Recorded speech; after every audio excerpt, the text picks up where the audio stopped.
停！敢再来，我打死你啊！说啊！俺们是兵站的，去前线送物资才回来。把材料都要过来。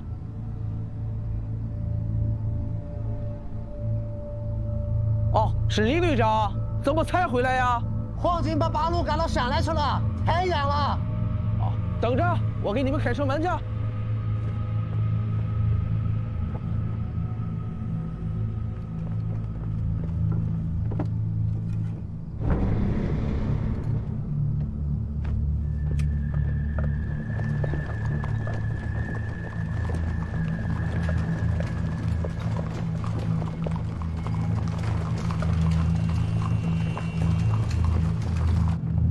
哎，太君，哎，太君，哎，来，喝口水，太君，哎，来，哎，喝口水，哎，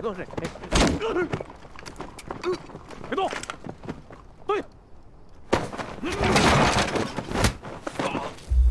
行动！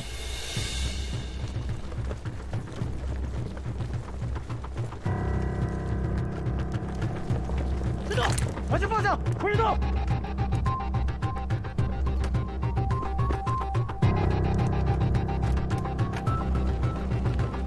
很快，跟上！向团长，李教育，还有一句话：分头行动。去荣公馆，还有大汉奸家的，跟我走，走。保护好刘教育，团长放心。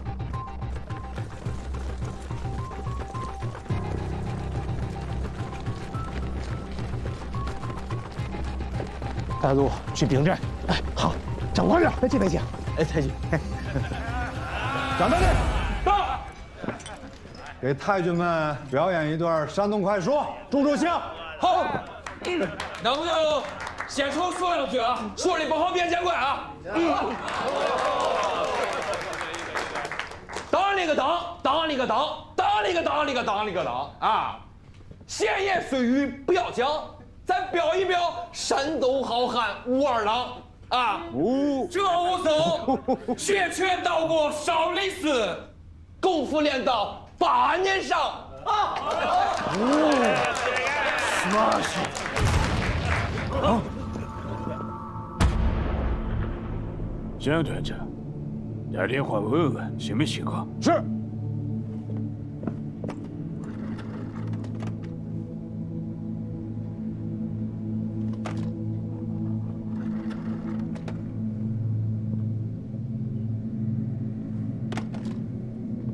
电话线断了。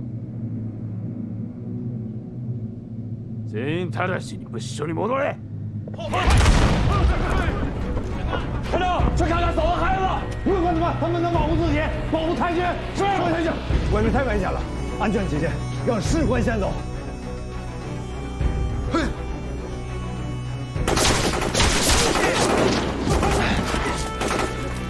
停下去。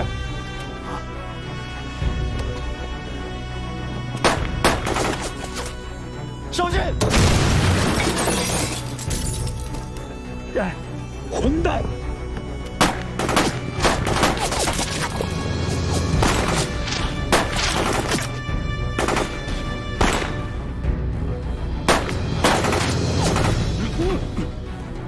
张大力到，保护太君，守住门口，还有小队，别让他们进来。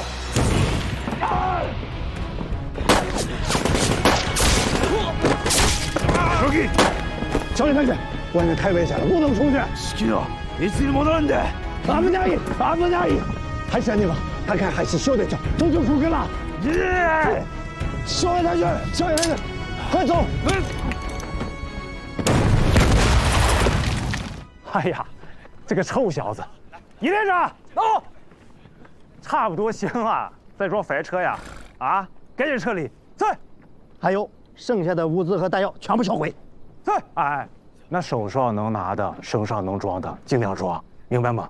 明白。哎，同志们，出发！丁政委，我建议啊，在这个鬼子没有摸清我们的动向之前，趁着这个冲天联队的主力离开益州的时候，咱们连夜打益州，咋样？我同意。好，同志们，打益州！是。谢谢太君。谢太君，你没事吧？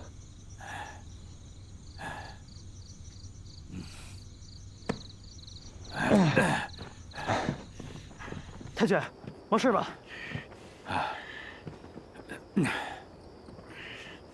枪声停了，我要回去。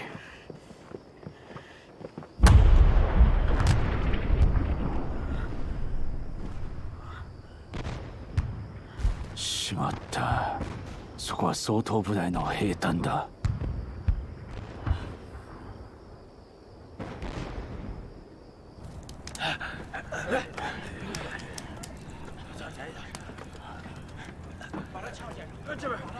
各部，抓紧时间修筑工事，送提弹药，清理敌人和我们烈士的遗体。敌人马上还会攻我们。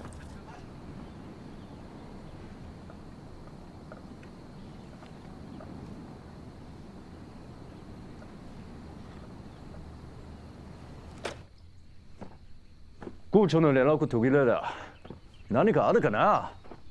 おどけ。今監視のが我が軍がすでにこの地域敵の主力部隊を抑えた。抵抗の110した中に挺身地帯もある。その後ろ6キロあたりに岡沢連隊相当している。もう逃げられないぞ。敵は逃げられないように我が軍再攻撃準備し、フラフラの前でこの2の部隊を全滅させろ。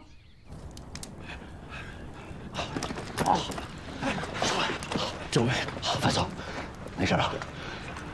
你那边情况怎么样？还好，敌人一直把我和3中队当成药物室的中立打，现在还有5多个能战斗的。我看敌人集中兵力在攻打你们，就派人支援你们了。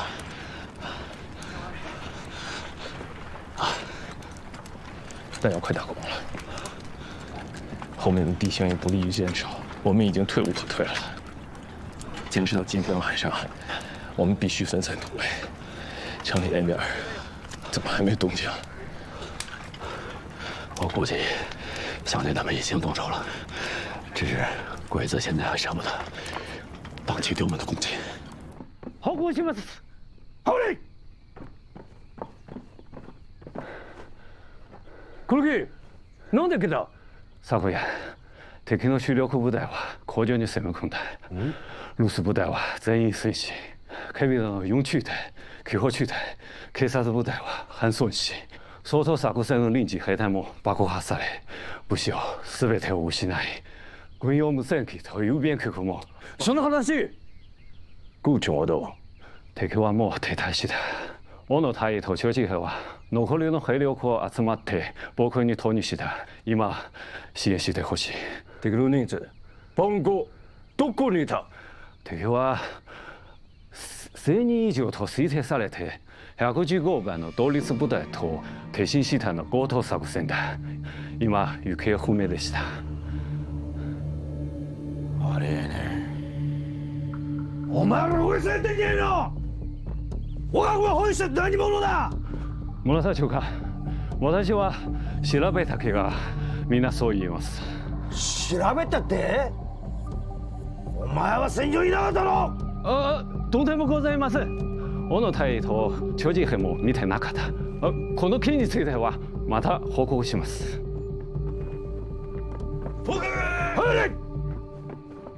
カット中隊はすでに攻撃準備が整っておりますので、直ちに攻撃してもよろしいでしょうか？大佐、予算本部から連絡です。読め！敵軍の主力部隊は大戦に飛び出し、イシュを包囲していると。イシュは気象地帯に陥り、村田連隊は敵本隊を囲むために直ちに帰るようにと言いました。マジだよ。いや、敵が我が軍をわざとこちらに引き寄せてきた。長官、一緒援護しろ！いや、しかし大佐殿、敵を乱すのがいけません。奴らはすでに支えきれない状態ですから、ぜひ最後の突撃を生かせてください。今度こそ必ず奴らを全滅させてきます。よし、俺は先に出発。お前に指示がやる。はっ。砲撃隊、特殊砲弾隊，我们西四支。好。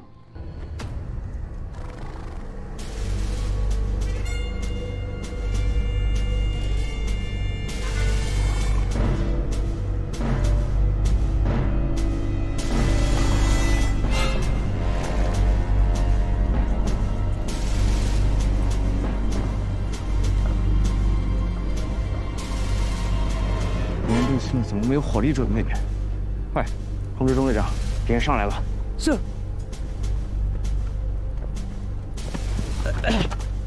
小心啊！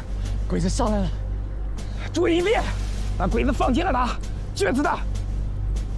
放松，坚持一下。放松，没事的，没事的，同志。没事了，放心，我在政委，坚持。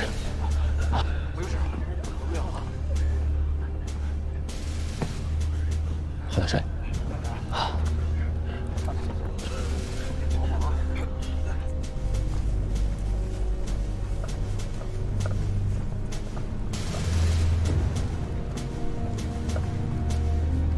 マスク用意。はい。部隊！迎宾！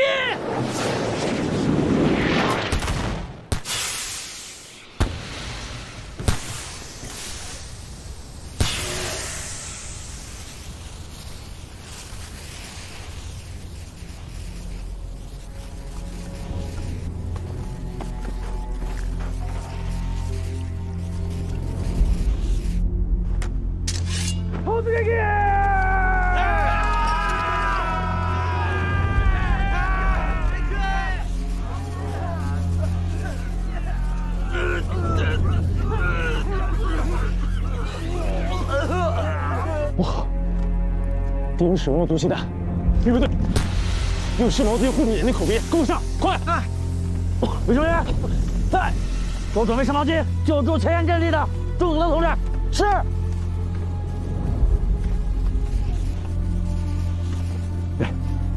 我加料的。好。走。同志，给政委。好，再点水壶。是。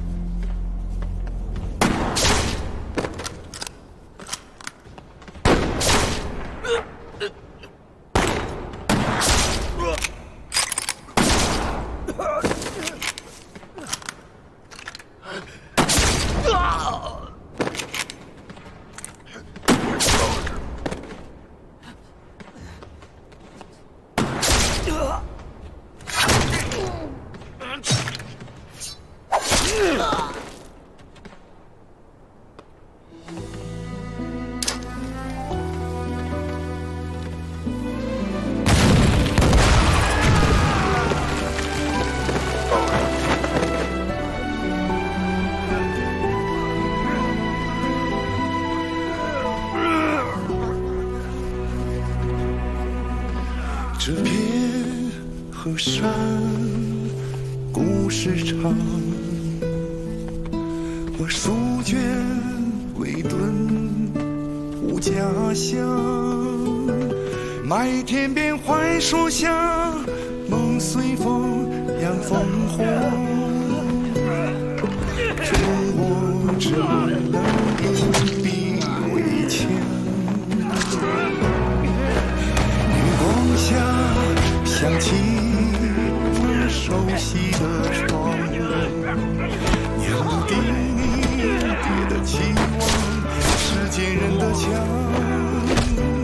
书信里藏泪光。儿啊，你何时归？这问题我比谁都更想。我曾誓言要为这片土地洒热血谱山河，我曾誓言要为这片土地也要挺到底，为这片土地咱至最后。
想起那熟悉的窗，亮的叮咛，低的期望，世界人的墙，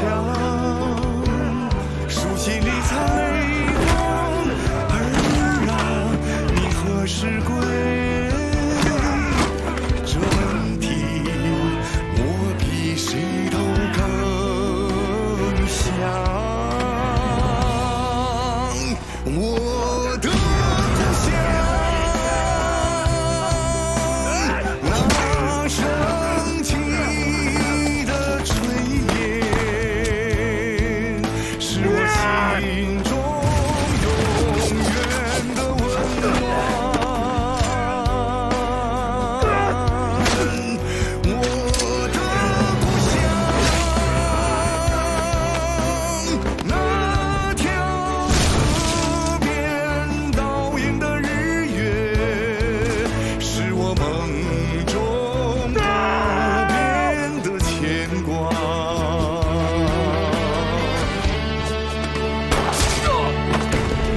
月光下，想起那熟悉的窗，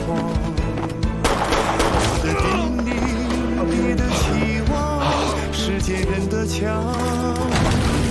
书信里藏泪光，儿啊，你何时归？这问题我比谁都更想。我的故乡，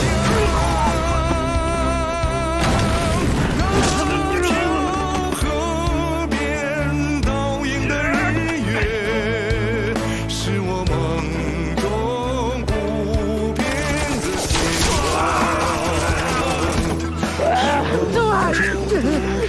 政委，路径用光了，怎么办？出鬼子来着，把张总连就摘了。是。看这个怎么来的？哎，谁的？谁摘？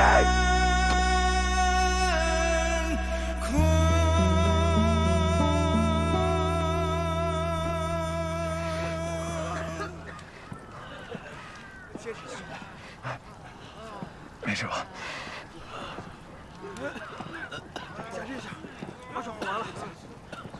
各单位，找些清水清理眼睛、口鼻。是。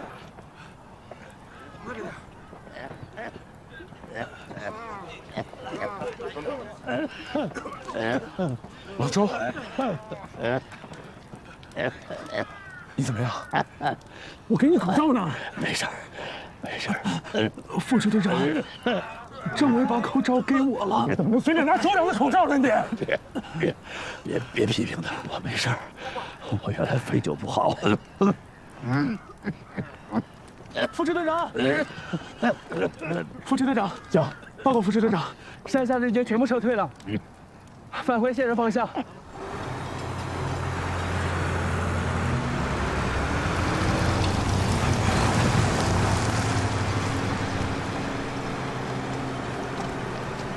お願いします。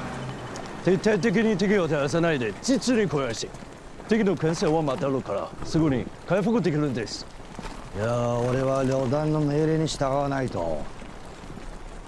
俺はキーピー隊を連れて戻ってもう一度その中隊を休暇していただければ、奴らの今の緩みを利用して緊急かけ徹底的に対応します。いい考えだ。敵今回人は少なくない。奴戦力もある。奴らの一部だと思う。まず殲滅すべきだ。さあ山田、お前に200人の中隊任せ。でラージで連絡し合いましょう。はい。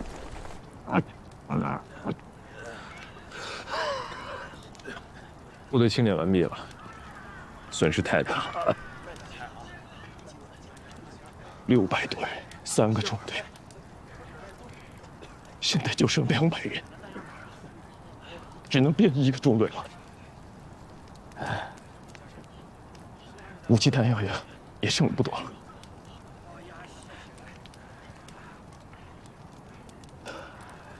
不管怎么样，我们还是打破了敌人的围剿。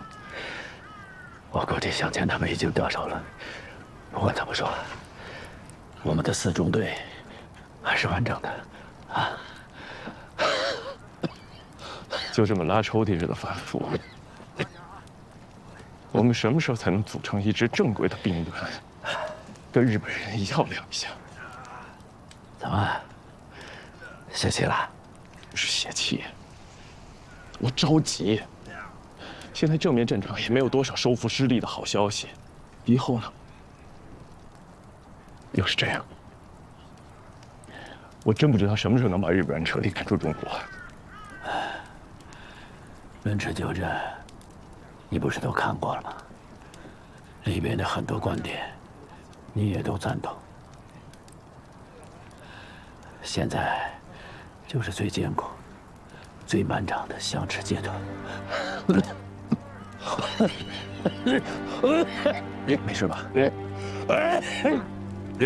卫生员，卫生员，别叫卫生员，我的肺本来就毛病，他们没有要干着急。报告，讲。后方发现部队项目前进，士官部门有好几百人。继续侦查。是。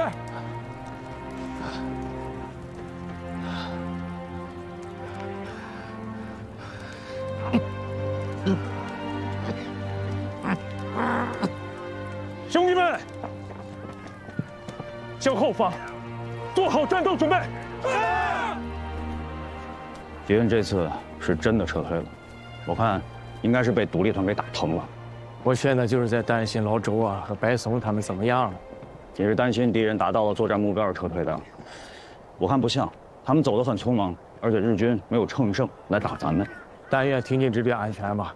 嘉盛，我今天晚上想带着一个骑兵班去一趟松山峪找老周，我想给挺进支队啊送一点煎饼和草药。好，我跟你一起去。咱先把这边工作安排好。王玉他们啊在救治伤员，吕世才也受伤了，我得看看他去。你在这儿负责吕家寨的防务，晚上咱一块儿行动。我估计到了晚上啊，鬼子不会行动了。好。部队跟上！你们2支小队分散警戒。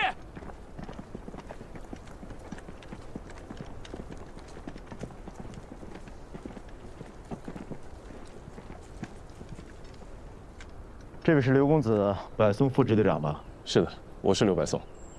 我是27师师长季梦龙。幸会戚师长。这位是我挺进支队的政委周密，你好，戚师长。周县长你好啊！顾城县的抗日成就远近闻名，真是令人钦佩，辛苦了。你这咳嗽，原来这肺就不好，被鬼子毒气弹熏了一下。那正好，我部队里有一个日本留学回来的军医，让他给你瞧瞧。不大艰难，拉毛病了。戚师长，来我们防区有何贵干？我就直说了，我的防区被小笠原联队进攻了，我们在东山岭坚持了3天3夜，日军调来了航空兵还有重炮，我们损失惨重，实在是坚持不住了，才退到贵防区，希望能够在此休整，再做打算。你一个师有3000多人，附近还有孙玉林的1000人，怎么能把防区丢了呢？你们八路军是有协同作战的意识，可我们这边有军有难，八方不动。日军进攻我们的时候，孙玉林的部队就在日军的后方，他只要做一点的战术动作，我们的压力就会小很多。可是这个王八蛋不但没有动，还主动联系日本人，说能够接受收编，他要当汉奸。戚师长，我们现在也很困难，我们刚刚打跑了日军的村田联队，现在部队损失严重。我们根据地也就在山区这一枪能够打到头的地方。贵军的战斗力真是让人钦佩啊！有机会一定当面讨教。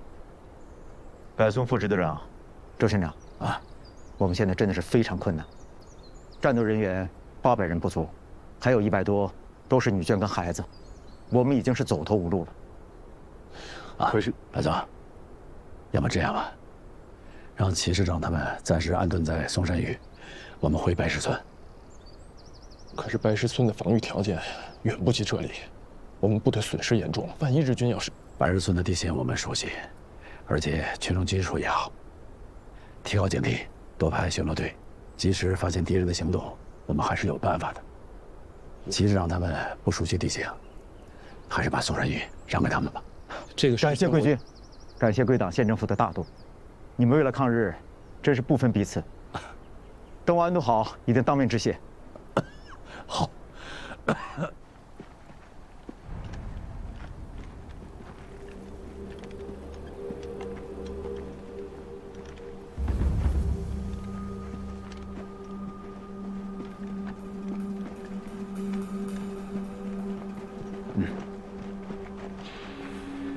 調査、前方に敵の2つの敵部隊が発見されます。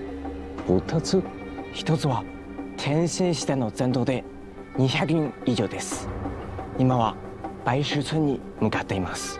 もう1つは小笠原連隊の包囲網から逃げ出した中継軍で800人以上があって、多くの家族や子供を連れており、松山峪に向かっています。ここまでどのぐらいのか？2キロです。2キロ？中佐、奴らは負け色で追いかけて全滅します。也，部隊を軍事で待機しろ。成功を続けて周りを偵察しろ。老伯，所长，来来，你们啊一定要把家守好了哈！一定要防着敌人杀回马枪，啊！处长放心，对。大家把物资口袋都绑好啊，不要影响城区战斗。准备好，立即出发。好。哦。哎，夏生，哎，你分析，你说老周和白松他们是在白石村，还是会在松山峪呢？要是我决定，我会去松山峪。为什么呢？那里更利于防守。你讲的有道理，那咱就去松山峪。好。张局长，哎，回来了。杜神，你慢点。张局长，你慢跑，你慢点，慢点。这是我配的创伤药和跌打膏，我让王区长拿着，他说没有你的批准，他不能要。没办法，我只能来找你庄区长了。庄局长，你们就收下吧，这次是我自愿捐赠的，就当上次那个事的补偿吧。到现在，俺这个心里还过意不去嘞。杜神爷，我们西药确实不够，需要这些草药给伤员救治。好，那咱就留下了啊。这样，老吴，来啊，你把杜神医给咱这些草药啊，全都记上账，回头咱要偿还。好，来拿着吧。谢谢杜神医啊。啊，偿还，区长，你说这个话就见外了。你们八路军帮俺打仗，死伤了多少人啊？这个账，俺们拿什么还啊？大鬼子，咱们都是一家人。我不会骑马，我要会骑马，我就跟着你们一块去看伤病员去了。你讲得好啊，杜神医，谢谢你，啊。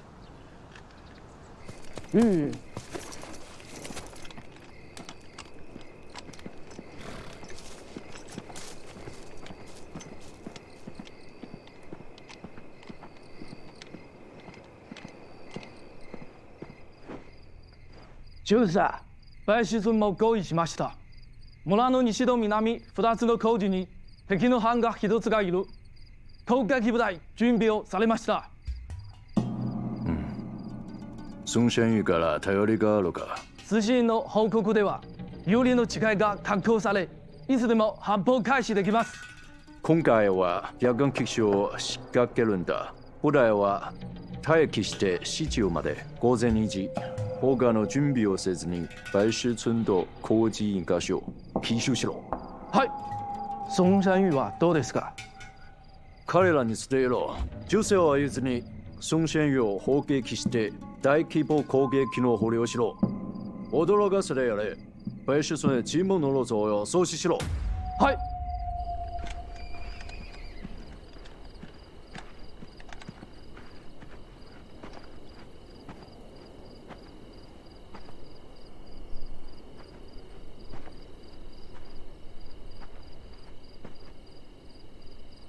这侦查的人怎么还不回来啊？王爷，你急什么呀？你不把敌人情况摸清楚摸透了，你贸然进村那是很危险的。这敌人都走了，咱不是看见了吗？兵不厌诈，那鬼子是很狡猾的呀。你呀，你跟我是一样啊，看着再多的兵书，也当不了将军。哎，看人家是，人打仗的时候比谁都凶，你看人休息的时候比谁都镇静。哎，这是大将的风度。啥大将风度？这就是没心没肺。听经支队生死未卜，谁能睡得着？也就是他。别在我背后说坏话。你看，你是装睡的，这好话坏话我可都是当你面说的。装睡干嘛呀？随时休息也是一项技能。等良心作战你就知道了，我这样才能熬不垮。学长、队长，有情况啊！峪口小高地上发现鬼子兵，多少人？有5、60人，还有一挺重机枪和6个子弹筒。我俩从山上去侦查，山顶上倒没有鬼子，两侧各有国民党的一个派驻守。听他们说话是齐梦龙的部队。齐梦龙的部队在村子里啊？在，我从山上看的，村里有不少齐梦龙的兵，打着手电，提着马灯来回走，还有家属和小孩。你们俩确定两侧的山下没有鬼子的埋伏吗？没有，没有。家生，这个很奇怪啊，这种部署，难道他们发现的是鬼子的先头部队？小张，你看鬼子在干什么？是个什么状态？除了几个放哨的都在睡觉。这也不是临战状态啊，说明他们不是在等待大部队的到达，像是有了别的既定任务。地图。那这个挺进支队也不在嵩山峪，要不咱走吧，去白石村找找。不，老玉，你先别急。齐梦龙也是抗日的，我们就这么走啊？那实在不行，咱就骑马过去，给鬼子一顿手榴弹，然后咱就走，也算是提醒齐梦龙了。你先别急，你让家生好好分析分析啊，他比咱们俩懂军事，咱听听他的意见，好不好？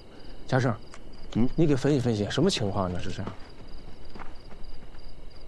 我担心，这是鬼子作战部署的一个环节，真正的目标不在这里，也许就在白石村。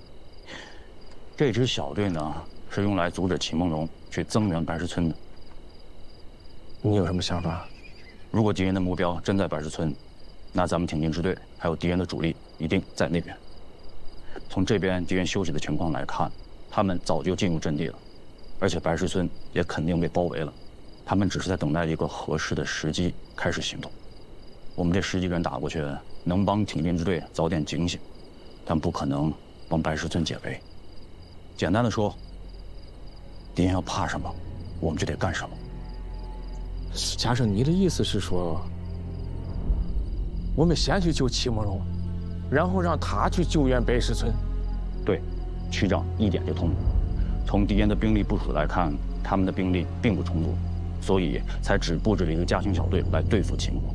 只要齐梦龙配合我们的行动，那么敌人的部署就会被打破。那他会帮助咱吗？之前遇到敌人，他可从来都没帮助过咱。这个呢，我也说不准。但与其我们跑到白石村打，提醒挺进支队，不如在这儿打，挺进支队也能听见。而且敌人打下了白石村，也不会轻易放过齐梦龙的。这点利害关系，他应该是明白的。家生分析的非常有道理啊！你想啊，齐梦龙的部队不到万不得已，他不会到咱们这个根据地里来，他肯定是走投无路了。而且那老周和白松要是不同意，他也进不来。对，所以说他要是把这个地方丢了，他无处可躲了，是不是啊？我认为，2位区长，你们2个骑马快速通过峪口进村。我估计敌人接到行动的命令还有一段时间，他们不会因为你们2个提前行动，所以你们应该能够安全的通过。进村后找到齐梦龙，要求他派部队来配合我打掉鬼子的这个小队，同时派其他部队去支援白石村。我带骑兵班悄悄接近小高地的后方，等你们进村20分钟后，我们就开打。你们看这样行吗？就这样办。出发。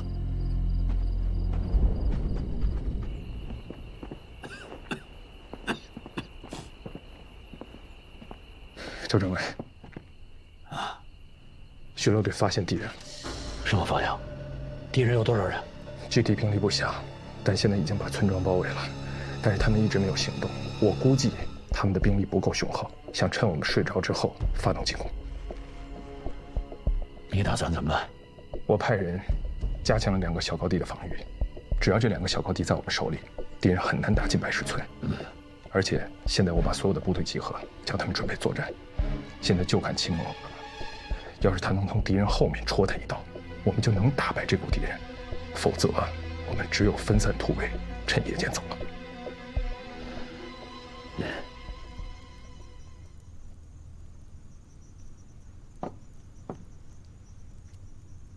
就这么巴掌大的地方，没有粮食，也没有人，不是久留之地啊！实在不行，咱们也学孙玉林，先到日本人那里找个地方生存下来，然后再考虑曲线救国。要想走这一步的话，我至于等到山穷水尽吗？当汉奸，我齐梦龙怕愧对祖先。这种话你再敢说，老子毙了你！是。报告师长，太太请您回去早点休息。跟太太说，让她跟孩子先睡，我还有事情处理。是。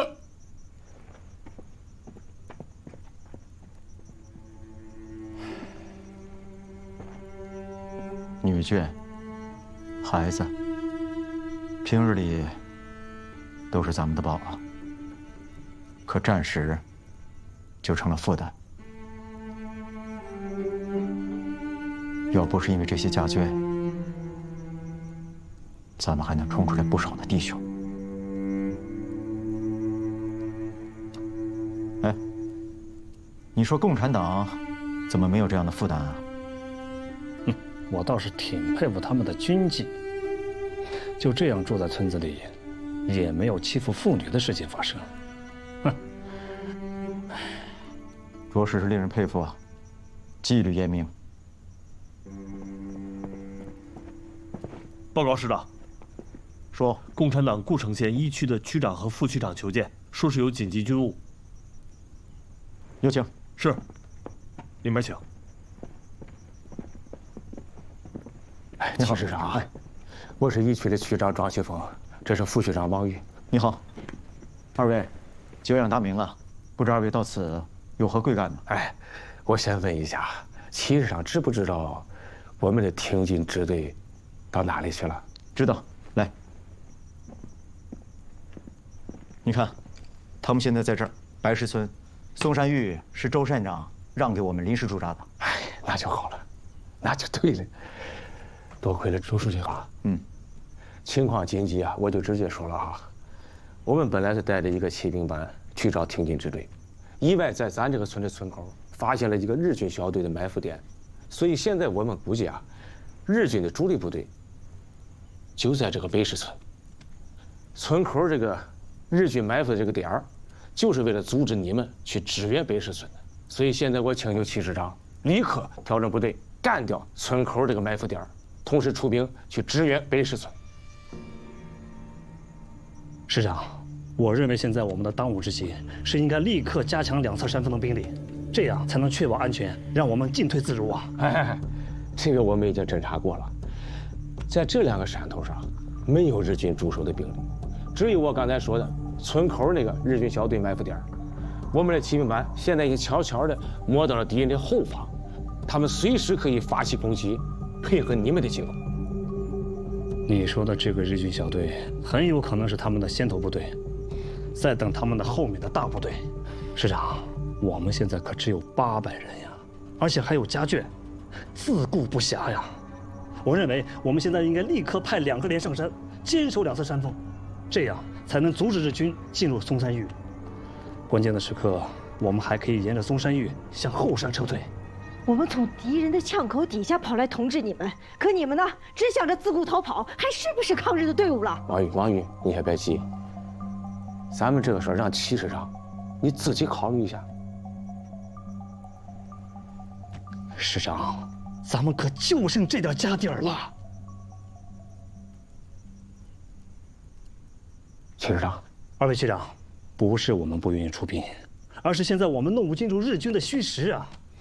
他们敢包围白石村，兵力至少不会少于2个中队，而我们现在手头只有7个连的兵力，拿出4个连来保护松山峪的家眷，剩下的3个连来消灭村前的日军家乡小队，还算有把握。如果再去支援白石村，怕是力不从心啊！越是在这个最困难的时候，我们要联合抗日啊！都是中国人啊，这个时候得一条心吧。否则我们一定会被敌人一个一个击破。其实让你想一想，如果鬼子顺利地占领了白石村，下一个目标就是你们无处可躲。为什么村口这有一个埋伏点啊？有2个作用：第一，它就是为了阻止你们去支援白石村；第二，它是要黏住你们，等待他们的大部队过去支援。那你们怎么办？齐师长，尽快决断呀！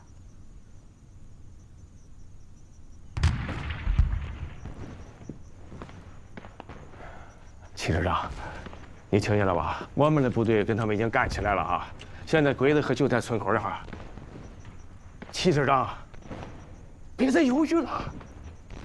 季风，别跟他们啰嗦了，咱们先去支援加胜他们。走。王玉，王副区长，你一个女人都敢去冲锋陷阵，难道我们这些爷们儿会当缩头乌龟吗？嗨，师长，陈参谋长。2侧山头的2排按兵不动，留下1个连固守松山峪，其他的部队马上集合，让战团长带1个连去攻击村口的日军，其他的4个连你跟我绕过小高地，支援白石村。是，师长，既然这样，你就别去了，我自己带队就行了。我当然要去，我要让八路军的弟兄们知道我齐梦龙还有咱们的部队不是忘恩负义之辈。好，齐师长，我跟你一起去。白石村情况我比你更清楚一些，而且我过去以后呢，我能更好的跟挺进支队保持联系。王宇，你和团长打村口打鬼子的时候，一定要注意和加胜的联络。收到。走吧。走。就是松山峪の方で先に戦い始めました。気づかれたに決まれる。支援素子は準備できたか？ご指示通り、マシンガン持つ待ち伏せしています。あいつにしてくれ。ただし白石村に吸収せよ。はい。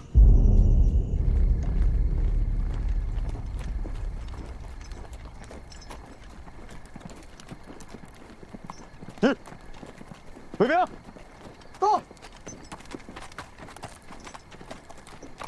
去前面，把庄学长给我叫来。是，走，走，走，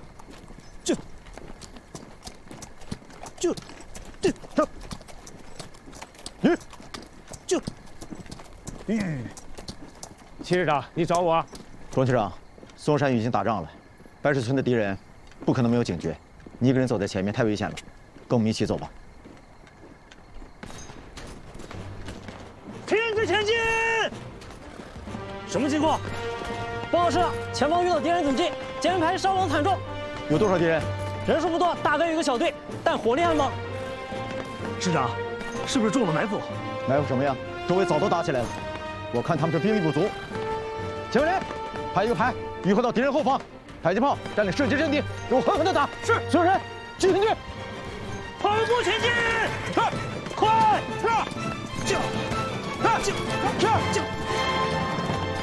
報告です。白石村の敵が前から警戒したので、我が軍が攻撃し損なった。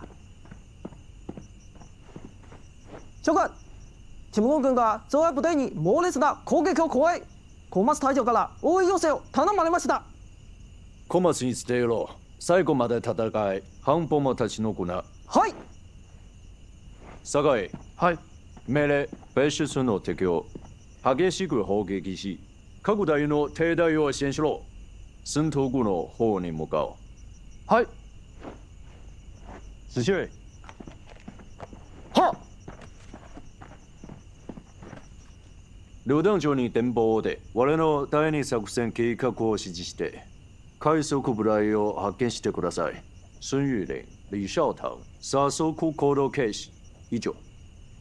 协同作战就是不一样啊！这一仗打得漂亮。戚师长，感谢你的及时支援啊！要不然我们只能分散突围，摆脱日军了。千万别这么说，贵军给了我们安身之所，人敬我1尺，我齐梦龙还不了一仗，还个8分还是能做到的吧？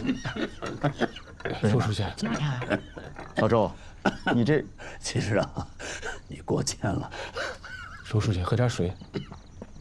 来，喝水。报告师长，说，松山峪村口的日军分队已被全部歼灭，跑了几个被邱队长的骑兵追上去，全给砍了。干得好！王玉呢？哦，他安全，去看伤员了。戚师长，我还有一个计划，请您支持。你说，通过跟这股日军交手，我发现他们的兵力只有300人左右，我们消灭了他们2个小队，他们也就剩下200人。以我的追击部队报告说，他们向僧头固方向逃窜。我判断他们想到僧头固固守待援，我想把他们彻底歼灭掉。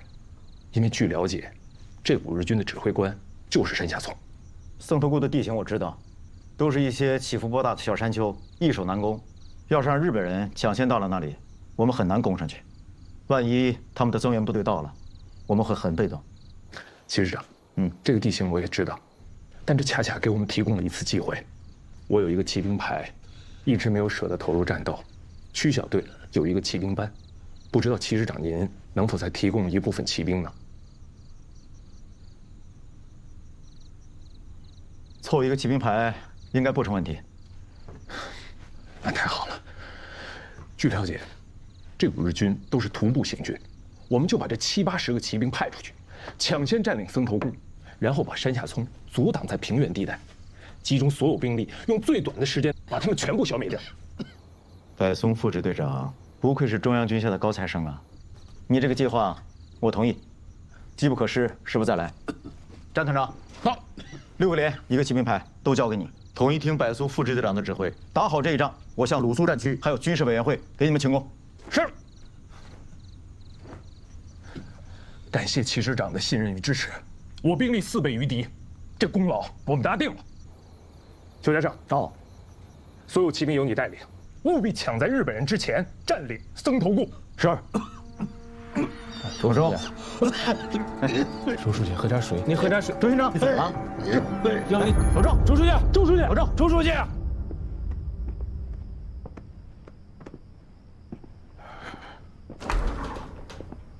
大晚上的找我有什么事儿？来，看看这个。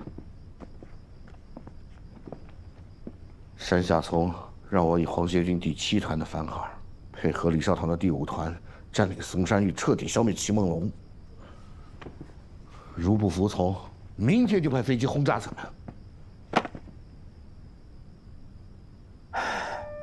上贼船容易，下贼船难呐。既然统一改编为皇协军，那就得听日本人指挥了。这山下聪，老子暗地里帮他干了多少事儿，还不知足，非要我彻底戴上汉奸的帽子。老陈，你说怎么办吧？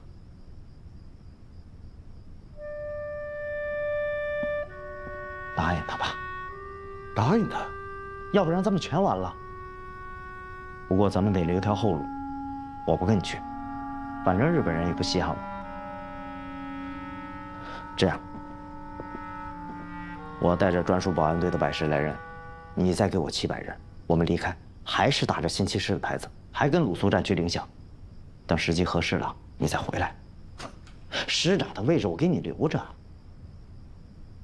行，啊，你离开，我同意，给我留条后路嘛，对吧？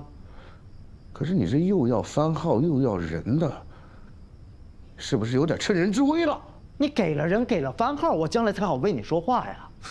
要不然怎么证明你是曲线救国呀？那行，你不同意也行。我一离开，就发表一个和你决裂的宣言，宣布重建新七师，脱离你过来的全部官升1级。到时候我估计你手下跑不光，也剩不了多少。你跟老子玩这套啊？你信不信我现在就毙了你？你下个命令试试，看进来的人是毙了我还毙了你？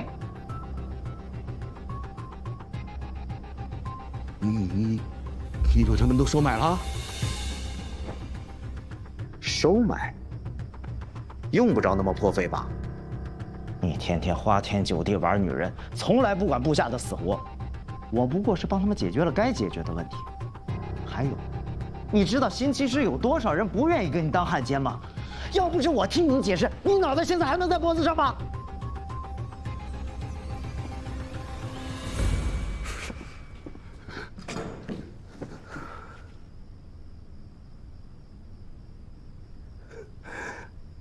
现在这日子，能快活就赶紧快活快活吧。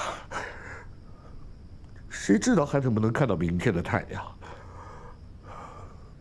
行，就按你说的办，啊。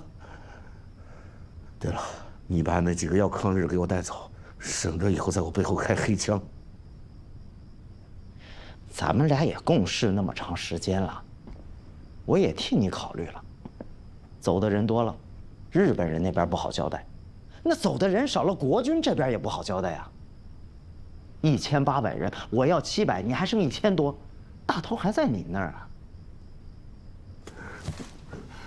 老詹，咱们说好了，不管两边谁赢，咱俩得相互照应啊。那是肯定的。现在想想，还是日本人厉害。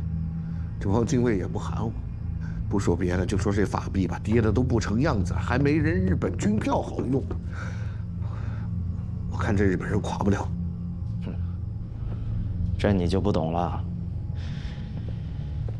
刚听的广播，德国进攻了苏联，现在是英国和苏联都参战了，就看美国了。不是，你不是说美国人和日本人好着呢吗？还卖好多东西给他们呢。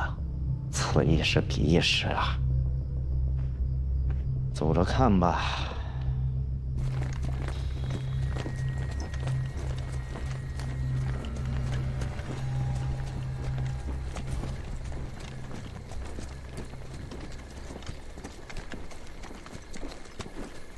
連隊長、敵が迫ってきて、挺身部隊と見物の残党は移動されました。援護部隊は半地完了。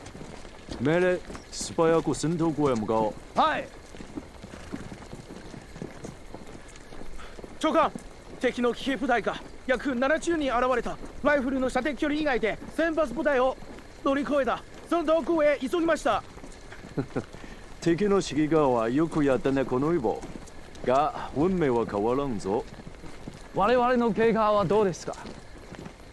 戦闘後の射程外に有利な地形を探してくれ。工事を築き救援を待とう。はい。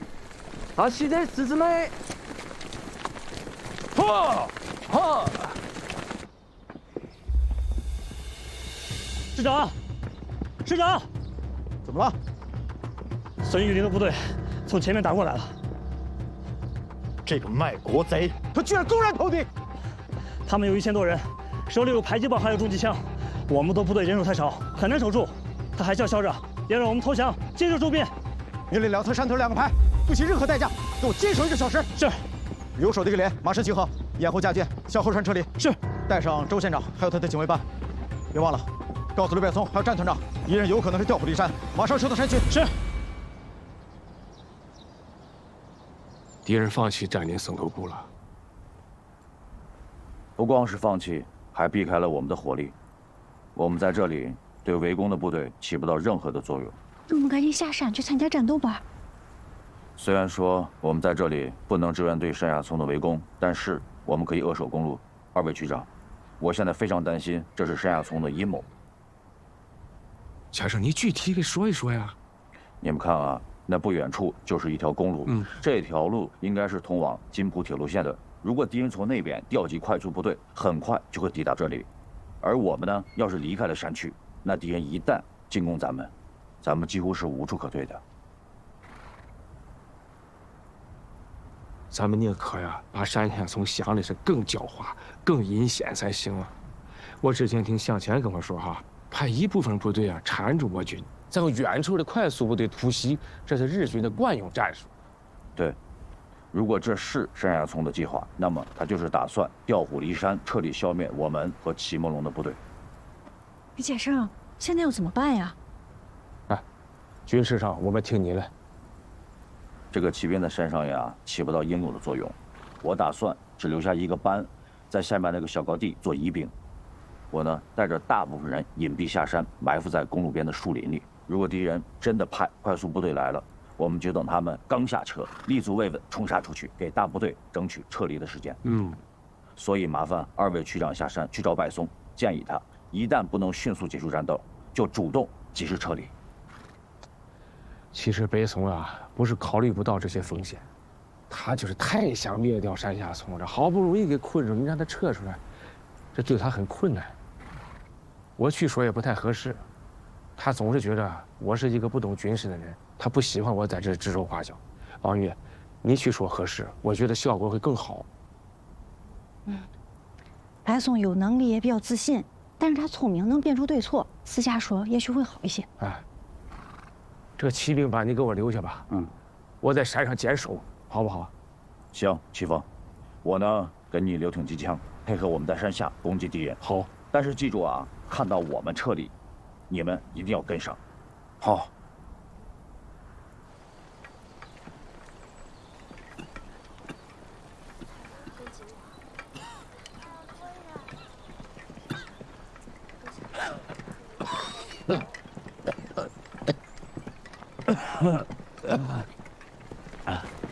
师座，师座，前面山沟遇到的敌人阻击，山顶上膛的部队。这些狗汉奸，真是想要把咱们赶尽杀绝。传令下去，占领前面回马岭，坚持到天黑，想办法突围。是，所有人加快行进速度。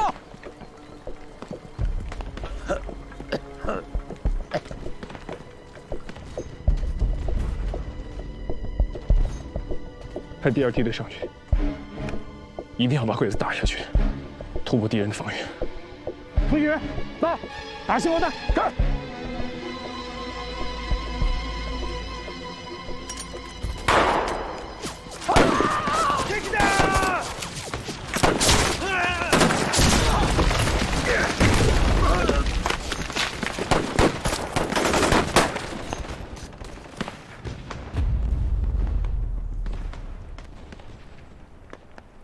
命令、敵弾の分隊、次の第2集団に対して阻止射撃を。はい。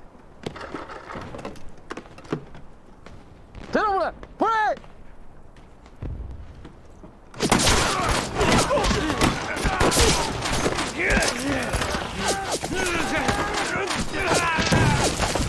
酒井、君の予備隊を派遣しろ。その前に演弾を投げつけてくれ。雷弾か？毒ガス弾持っていますよ。現世の風向きはふさわしくね。毒気弾を発射することができない。今演弾なら同じく1個かがあるかもしれない。はい、かしこまりました。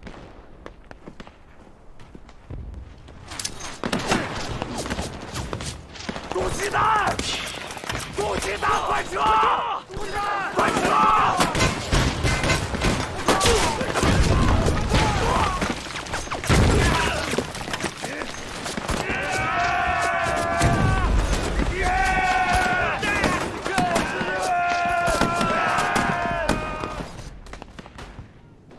进攻失败，部队退下来了。我方战场指挥官完全没有判断能力，那是发烟罐，根本不是毒气弹。日军都没有戴防毒面具。2梯队没上去，他们也坚持不住了，退下来也好啊。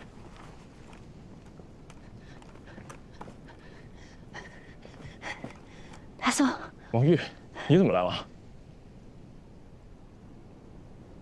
我有几句话想跟你单独说一下。我现在正在指挥战斗，与战斗无关的事儿以后再说。当然是跟战斗有关。那你就说，我对友军指挥官不设防。那你别因为面子问题，不接受我们的意见。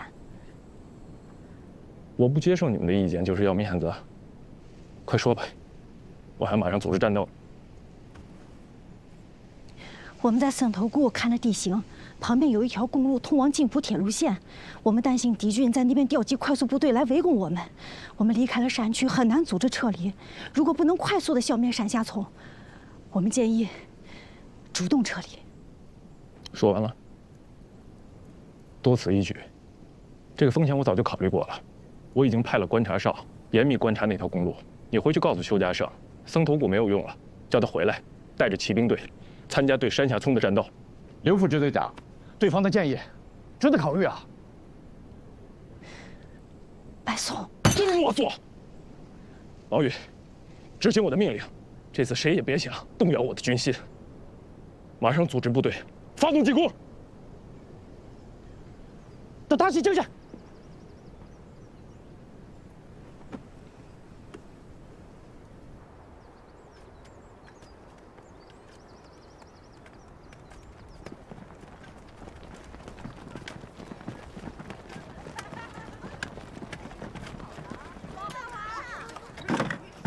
弟兄们，攻势继续加高，后面的弟兄时刻注意情况。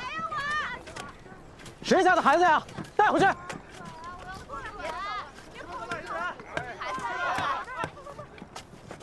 看好他，看好他。周县长，啊，现在这个情况，你有什么对策吗？这两股汉奸之间是有矛盾的。这一点是可以利用的。能不能不喊了？看好孩子，都什么时候了？师尊，师尊，怎么样？师尊，搞清楚了，孙玉林的部队在山前，二黑头的部队在山后，两边都没有积极组织进攻，并且互相戒备。看来啊，他们没有互信。周县长。跟你说的一样。李师长，我是孙玉林啊，我们可是老相识了，都在委员长手下效过力啊。如今你走到这步田地，兄弟我十分同情啊。不如你下山接受改编，我保证你和兄弟们官衔不变，待遇比原来更好。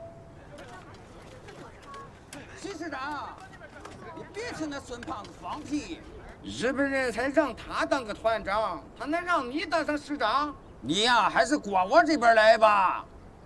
你别管当多大的官，谁能管得着你呀？你是要地盘有地盘，要强有强，要女人有女人。你们都别喊了，我跟弟兄们商量一下。然后派个代表跟你们谈，谁给他条件好，我起码我跟弟兄们就跟谁走。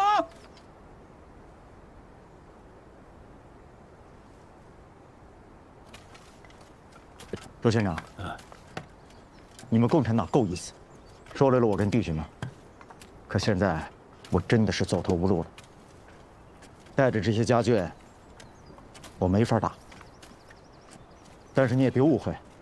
我齐梦龙就是死了，也不会当汉奸。我现在只是下人投靠，一有机会，我就宰了他们，接着抗日。现在的问题是，你们怎么办？他们容不下共产党。我无权干涉你的决定，但是我要给你一个忠告：不能投靠李少棠，他是一个没有信用的人。我也这么想。但是呢，一旦你下去投靠了孙玉林，李少棠会占据高地，偷袭你们，连孙玉林一起打。我看啊，我可以给你一个建议。你说。王玉。家胜啊，该说的我都说了，可是白松他不听，他让我回来传达命令，命令所有的骑兵回去参加进攻山下丛。现在怎么办？命令必须服从。走，我们去找齐凤。好。李团长，我们师长想知道，下山跟了你们，我们能得到什么好处？嘿，你少给我来这一套。那齐梦龙是什么人呀？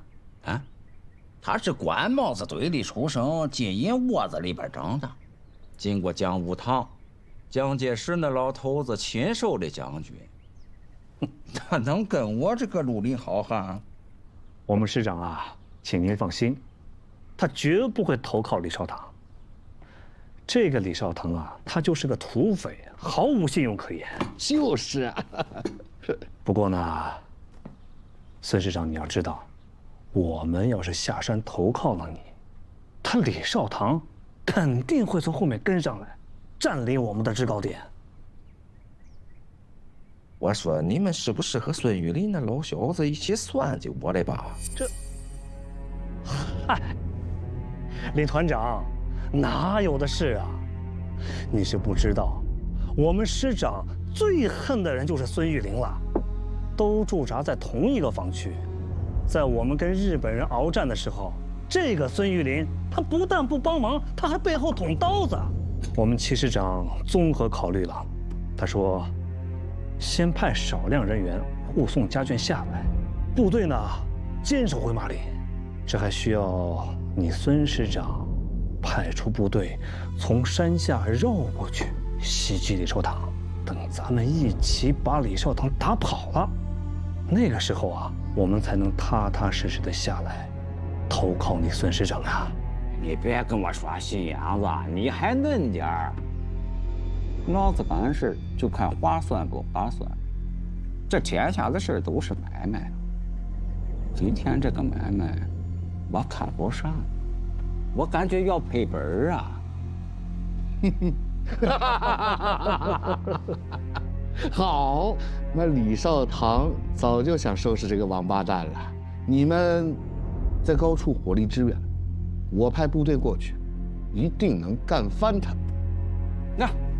你回去跟齐师长说，齐师长他要是愿意来找我啊，我给他留好地盘，啊，吃香的喝辣的。他要是愿意跟孙玉林那个老小子混，我们井水不犯河水，大路朝天，各走半边。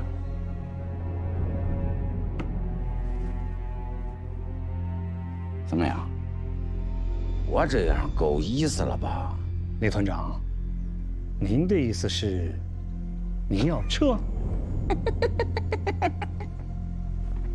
我说你这帮人啊，我就知道你信不过我。